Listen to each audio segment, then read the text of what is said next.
Vítam ťa pri dnešnom novom videjku. Dneska k nám dojde Krištof, takže sa veľmi teším. Kto si pamätáte na videjko z Brna, tak boli sme dohodnutí, že dojde. A ten deň nastal, tak idem po ňoho do Bratislavy na stanicu a potom pôjdeme sem, tak teším sa na vás. Samozrejme, že prvé komplikácie nastali hneď na stanici, keďže môj vlak meškal 10 minút. Vo vlaku bolo úplne úžasne, klímečka, pohodička, užil som si 40 minútovú cestu do Bratislavy. No, čo čert nechcel, Krištofovi meškal vlak 20 minút. Ja už som si pekne krásne vystúpil v Bratislave, no Krištof akurát vtedy odchádzal z Brna. Keď som si uvedomil, že vlak ešte kým príde mám kopec času, som si dal tento hotdog, no bohužiaľ tam bolo viacej horčice ako toho parku, tak som si ho moc neužil. Tu už som bol na stanici, som sedel v čakárni, kým Krištofovi dojde vlak. Potom som si vlastne všimol, že mešká 30 minút. No! God, please, no! No! No!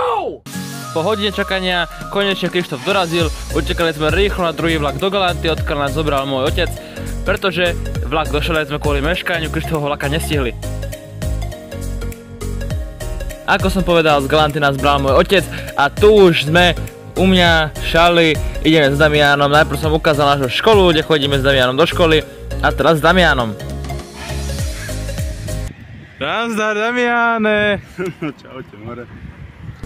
S ním sme išli sa najesť do pizzerie tuto v Šali, kde chodíme s Damianom. Damian si objednal takéto úžasné veľké palacinky. A ja s Krištofom sme išli samozrejme ako vždycky s pizzou. Keď už sme boli plne najedení a mali sme plné brúška, sme sa rozhodli, že sa pôjdeme prejsť troška po Šali, ukážeme Krištofovi naše mesto, ako toto vyzerá. Krása.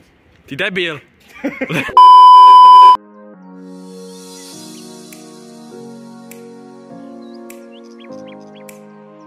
Zastavili sme sa na zmrzlom pohári, ktorý si Krištof okamžite obľúbil a do konca jeho pobytu to bola asi najobľúbenejšia vec u nás v Šali. Ukázali sme mu, že kam sa chodíme napiť v lete, keď sme smední. A odfotili sme sa pri takomto peknom nápise Mesto Šaľa. Ukázali sme mu, že kam sa chodíme s Damianom prejsť do tohto nášho úžasného lesoparku.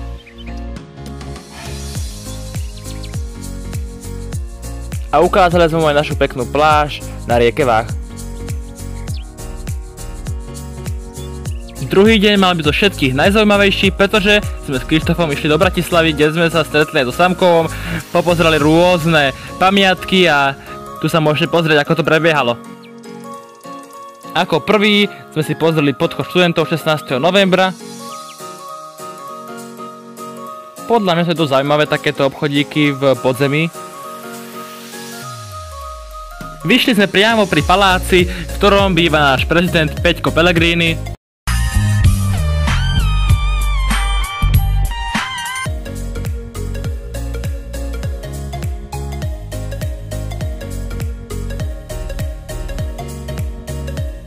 Navštívili sme aj nádhernú prezidentskú záhradu, ktorá sa nachádza za palácom.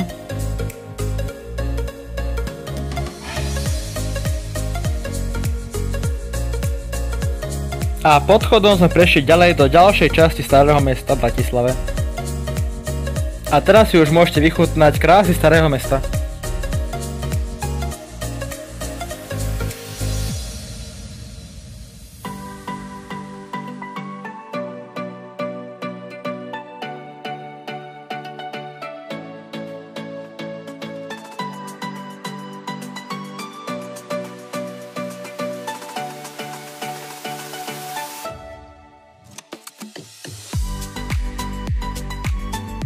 Dosť nás zaujal tento kompas, ktorý sa nachádza pod Michalskou vežou, na ktorú sa chvíľku pozrieme. Nachádzajú sa tu skoro všetky hlavné mestá takých tých známejších štátov alebo väčších a aj väčšie mestá v okolí, napríklad ako Olomouc. Dosť sa mi ľúbi, ako to je prepojené, že vlastne lístok na Michalskú vežu si musíte kúpiť v lekárni u Červeného raka, čo je vlastne tiež taká prehliadka len za touto Michalskou vežou.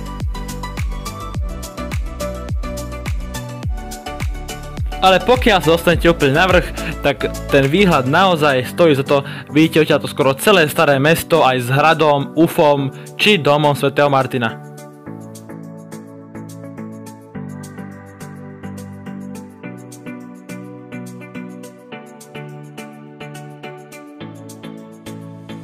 Túto sochu je neviem ako vám nazvať, ale proste nejaká pekná socha. Od Michalskej veže sme sa vybrali na cestu k domu svätého Martina, kde sme natrafili na kostolík a takéto pekné jašteričky.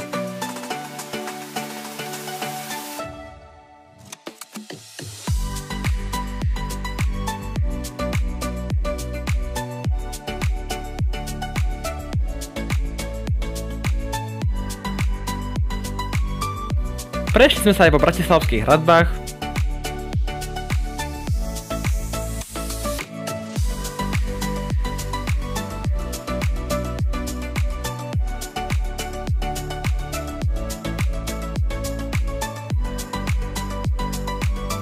No keďže nám s Krištofom vyhládlo, tak som si povedal, že by bol super nápad skočiť do tohto nádherného, zrenovovaného, podľa mňa z úplne iného sveta obchodného centra Nivy.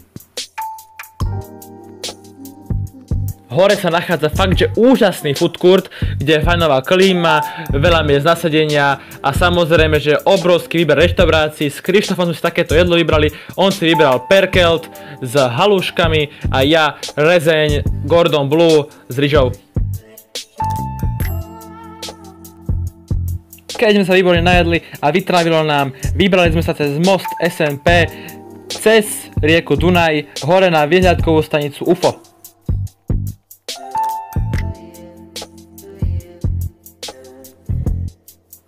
Na UFO, ktoré vo výške 94 metrov vedie takýto výťah a potom si už stačí len užívať takýto nádherný výhľad na celú Bratislavu.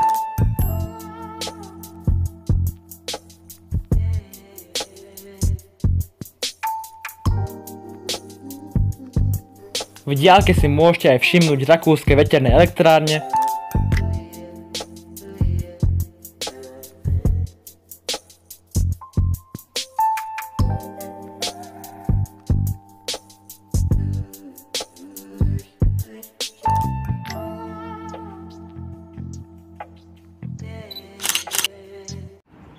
Čo hovoríš na UFO? Na UFO? No. Perfektní, ale som furt elektrizovaný. No, ideš, skús. No to už nás na druhej strane Bratislavy čakal Samko, takže sme sa MHDčko dopravili presne k nemu a išli sme si pozrieť troška aj nákupný park Avion.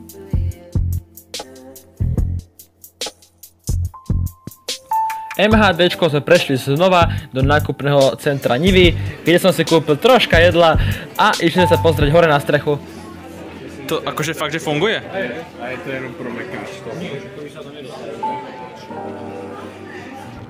No, zvlášť mekáči. Zelená strecha.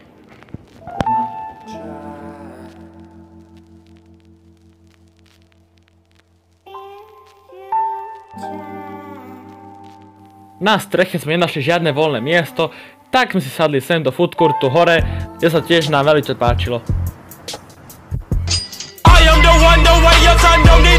Z Niu sme autobusom prešli priamo k Slovenskej národnej rade, ktorá stojí presne oproti nášmu bratislavskému hradu.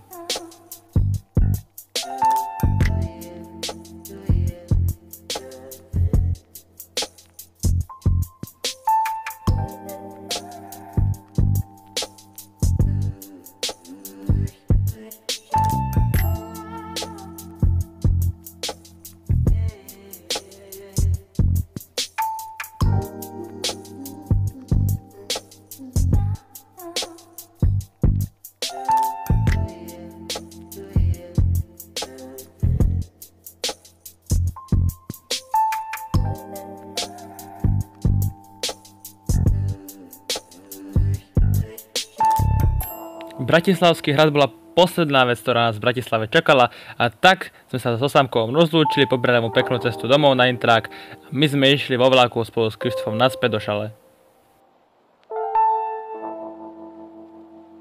Vystúpili sme u nás v šali a odtiaľ sme rovno išli domov prezlieť sa a Von s Damianom samozrejme kaminem ako na zmrzlý pohár, len čakal nás menšia nepríjemnosť. Začalo pršať. Veru tak. No kuťa. Co, Krištofe? Aké je slovenské počasie? Jak se řekne slovenský? Dášť. Dášť. Je tu dášť. Je búrka. Je búrka, áno. Je hodne. Je úplne búrka, ale... Je hodne. Meteorológovia predpokladali.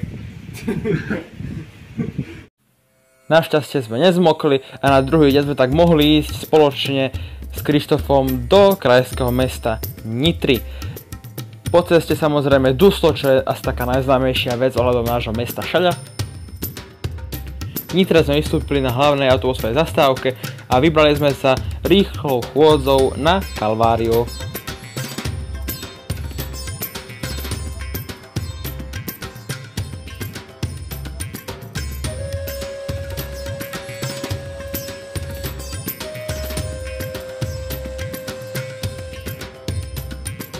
Pre kresťanov to má význam pútnického miesta, pretože tam sú všetky zastavenia Ježiša Krista, no my s Krištofom sme tam išli hlavne kvôli vyhliadke na celé mesto Nitra.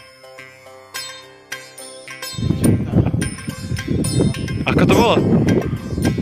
Vysoký, prudký, horolezecký, neviem, jak to popísať. Na samom vrchu sa nachádza ukrižovaný Ježiš Kristus,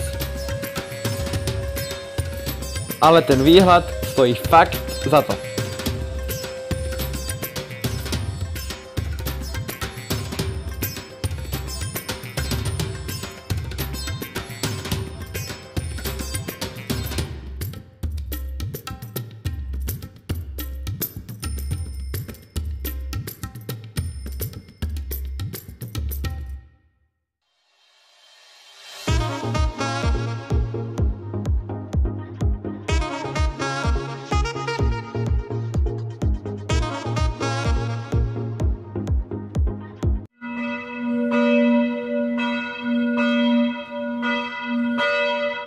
Z Kalvárie sme prešli priamo na hlavný ťah okolo obchodného centra Mlyny a Prior a priamo na hrad.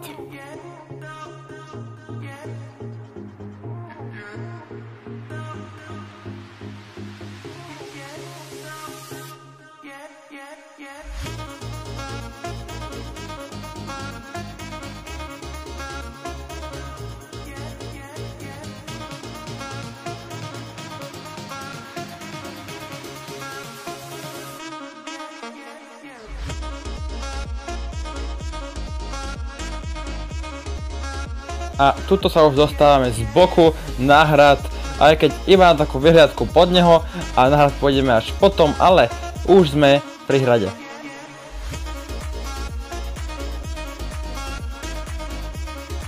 Tomuto výtvoru som moc nepochopil ani Krištof, proste myslíme si, že tam je veľký bezdomovec.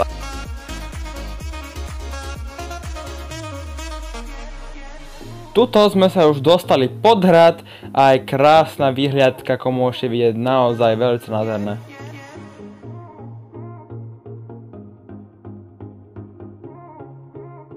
Následne sme zišli dole a znova cez hradné nádvorie sme sa dostali k hradu.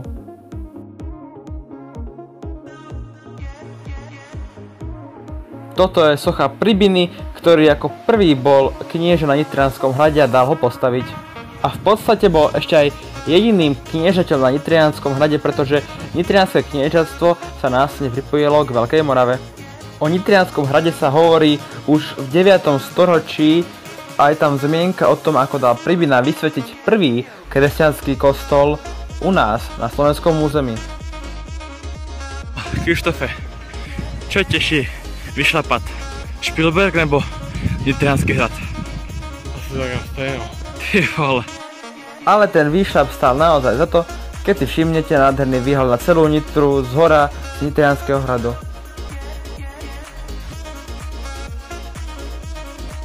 Tu si môžete všimnúť Kalváriu, ktorá je naozaj v diaľke, odtiaľ sme prešli pešo až na Nitriansky hrad.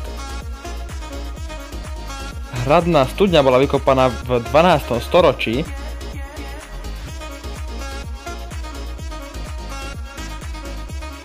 Tu som ešte ukázal Krištofovi, kde hrám futbal, pretože kto viete, som hráčom AC Nitra, tak som mu ukázal, kde chodievam hrávať futbal. Práve ja.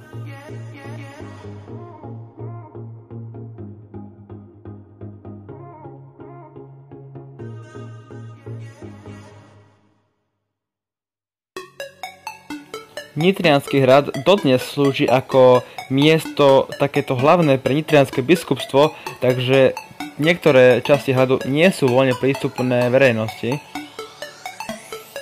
Aký je ďaleko dohľad? Jo, celkem blízko. Vidíš na Kalváriu? Je to tá jako kaplička tam nahoře. Jo, jo. Strašne sa mi ľúbi tento štýl ihrisiek pod hradom. Na Slovensku tu máme aj v Trenčine a je to strašne nádherná vec podľa mňa.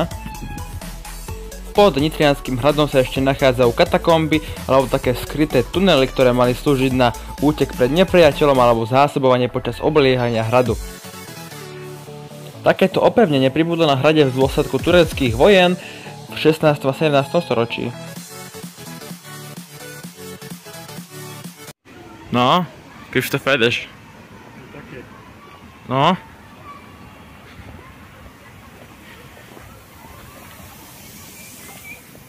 Hezky. Možno pôjdu ešte jednou. Ty vole. Prešli sme sa námestím pred divadlom Andreja Bagara v Nitre a utekali sme už sa nájsť do McDonaldu. Dobre sme sa najedli, strávili a išli naspäť. Ten deň sa už nič neudialo, ale ďalší deň už Krištof odchádzal naspäť domov do Česka, tak som ho išiel spraviť do Bratislavy. Bohužiaľ, vlak bol preplnený, tak sa nám miesto na sedenie neušlo. V Bratislave sme ešte mali chvíľku času, tak sme si išli sadnúť do nákupného centra Nivy, kúpili sme si lístok na autobus a išli sme.